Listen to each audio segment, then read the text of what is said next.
BJP Indian పార్లమెంట్లో వందే Mataram discussion ఇప్పుడు తీసుకొని రావడానికి 2 రీజన్స్ కనపడుతున్నాయి.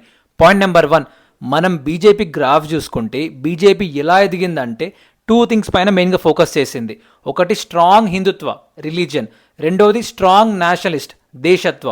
ఎప్పుడైనా సరే బీజేపీ గ్రాఫ్ పడిపోతుందన్న ప్రతిసారి ఈ రెండిట్లో ఏదో ఒకటి తీసుకొని వచ్చి మళ్ళీ ఆ పడిపోయిన గ్రాఫ్ మొత్తాన్ని పాజిటివ్గా మార్చుకోవడానికి ట్రై చేస్తుంది. ఫర్ ఎగ్జాంపుల్ 2019లో పుల్వామా అటాక్ జరగకముందు మోడీ గవర్నమెంట్ ఎకనామిక్ క్రైసిస్ పైన కొన్ని క్వశ్చన్స్ ఫేస్ చేసింది.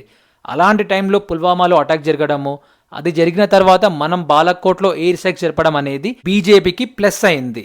కానీ ఇప్పుడు అదే నేషనలిస్ట్, అదే హిందుత్వలో తీసుకొచ్చే కొన్ని వాటిపైన బీజేపీకి అగెన్స్ట్ అవుతున్నాయి. ఫర్ ఎగ్జాంపుల్ అయోధ్యలో రామ్ మందిర్ కట్టిన తర్వాత అది బీజేపీకి చాలా ప్లస్ అవుతుందని అనుకున్నారు. కానీ సొంత అయోధ్య పార్లమెంట్లోనే బీజేపీ ఓడిపోయి అక్కడ సమాజ్వాదీ పార్టీ గెలిచింది.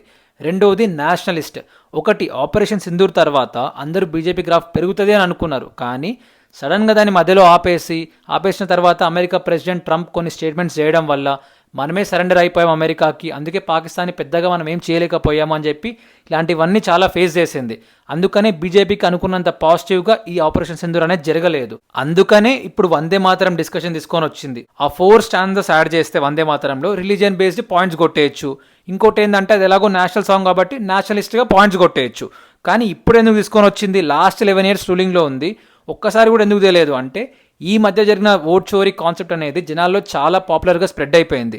ఒకటి దానిపైన క్వశ్చన్స్ ఫేస్ చేస్తుంది, ఇంకోటి ఢిల్లీ బ్లాస్ట్, ఇంకోటి $1.90కి రీచ్ అయింది. సో ఇలా డిఫరెంట్ వాటిపైన నెగిటివ్ ఇమేజ్ ఫేస్ చేస్తున్నందుకు మళ్ళీ వందే మాతరం డిస్కషన్ తీసుకొని వచ్చి religion based nationalist based points కొట్టేయాలి, గ్రాఫ్ పెంచుకోవాలని చెప్పి బీజేపీ చూస్తుంది.